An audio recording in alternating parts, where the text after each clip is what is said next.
Hi, I'm Daniel Jones. Welcome to the Techno-Socialist project. It's something I've designed and I've got a few websites online for it. Here's the logo for it. Um, you can see, and there's another logo I've made, Tsoc logo here. Um, Basically what the Techno-Socialist project is it's like a techno-utopian idea, but a little bit more down to earth and, actually workable. Um, I also want to form a political party off this called the Techno-Socialist Party of New Zealand, or Tsoc Plons, it's called. Um, so I'll have to explain to you what techno-socialism is. It's a system based of utilities, and a utility obviously usually is rates or power and things like that, right? On monopoly sets. And we all know what those are. But a techno-socialist utility is about something usable, as a utility usually is. And this usable thing in this case is a factory system that will create products for people without use of any gasoline or any fossil fuel stuff that's going to wreck the planet, and it's going to be without us needing to have any animal or work input, into it. Nothing like that. So that we don't have to actually really do anything or work at factories and, well, to work anywhere afterwards after quite a bit of a while. But after we've done a few of these utilities, but the idea is to basically get a freedom machine made out of society of these utilities, which involves first example would be an orange grove with treadmills under the trees, for example, and tree shakers, and so the oranges will go along to the end of the factory. They can be processed. They can be deskinned and then some bagged with skins on, obviously, and and some juiced, and we can make orange oils, etc., with the skins, and the rest of the skins can be turned back into compost, and along with human sewage coming in off the lines, perhaps, or some animal manure from somewhere, we can get it running with no outgoings, and all any monetary outgoings, and it's not requiring any outgoings from fuel use, etc., that sort of thing. It's all running off wind power systems and solar power, and with no workers, there's obviously no outgoings and wages. So what do you get? You get free oranges afterwards, free orange juice and free orange oil, for example, and it all runs perfectly.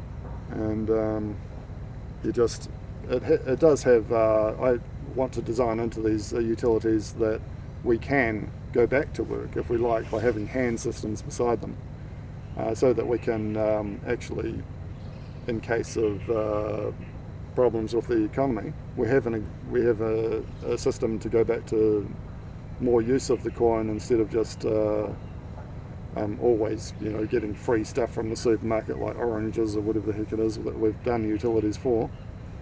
But okay, I'll talk more about what happens from when we get more of these utilities. The first one, say it's an orange grove one, suddenly we've got free oranges at the supermarket, free orange juice every day for every person in the whole society, in maybe the country or the regional area for that particular utility. So everyone, okay, then you can go to the supermarket and grab what a bottle of orange juice doesn't cost you anything.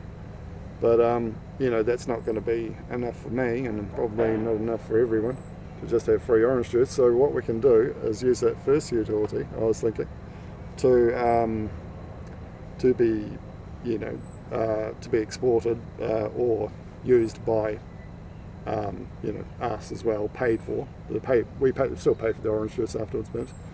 But then we can use whatever profits it makes to do more utilities. We can start doing stuff like steel and nuts and bolts, and we can do wood and, I don't know, concrete and everything we ever wanted.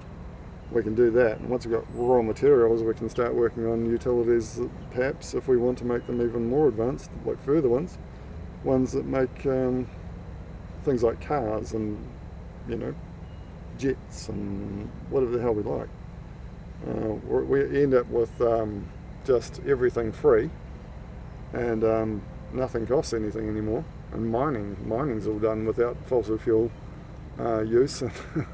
We can just get much raw material stuff as we like, and it becomes the freedom machine, you know? A big freedom machine, which is what I call the Techno-Socialist Project. There's more about this stuff on my website, obviously, but yeah, I'd like, you know, it definitely makes powerful climate changes, you know, to what we have now. So we're not wrecking the world all the time. We're fixing the world, and we're getting like rich as such for ourselves, and it's equalising society, so there's no inequality anymore. So definitely it makes a climate change. You'd be surprised. It probably uses like 1% of the amount of fossil fuels afterwards, or well, decreasing as we go exponentially. We'll certainly be saving the planet, and we'll be very happy with as much food and stuff as we want. And respecting next generations is a really important thing.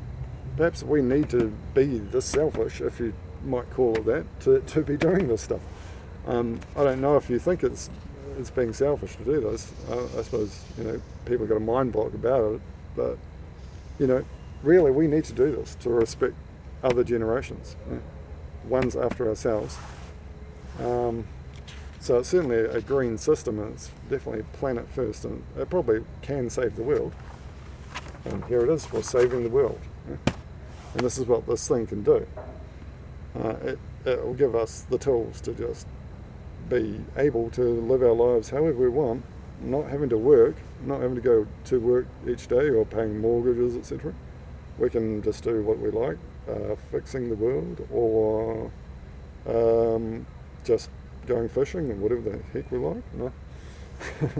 And that's also what it's about. It's about equalising things in a good way, maybe not like old Russia or something, perhaps. Sorry, but yeah. You know, those old ones. So yeah, Somalians, these guys starving over in Somalia, right? They've all got Ferraris now, you know. They're travelling the world just like we did, you know, and they're just happy as hell. So everyone becomes free and happy, and you can go back to working if you like. There's no problem. But if you like this sort of idea and you really want to help me, I really want to make this political party happen for real as well, and I'm going to need money for that. So that's what the Give a Little page is about, and I definitely hope that you would put some of your money into there. Have a look at the website, so that'll give you the real explanation of this thing. You have a good look through those and the linked websites. There's several other things about anti-war systems, and there's one called the Ministry of Death and Invention, which is about stopping any deaths from things like car accidents, which I've figured out various ways to do that sort of stuff. And there's just a whole lot of stuff there. It's quite interesting and a bit humorous too, obviously, and once you read it. But, you know, this is going to be fun. I want this to be a fun thing, and you know, it's also going to be important. And I think we need to start on something like this now, because look at the world now. If you really have a look at it, it's not going to really change much. Like, if we don't try something new on the side, and that's what I want to do. So please give something to Give a Little, and thank you very much for listening. And I hope in the future, like, I do get some cash and get a little bit towards that political party, so you can actually vote for this stuff, you know. So thank you. I'm Daniel Jones. Bye.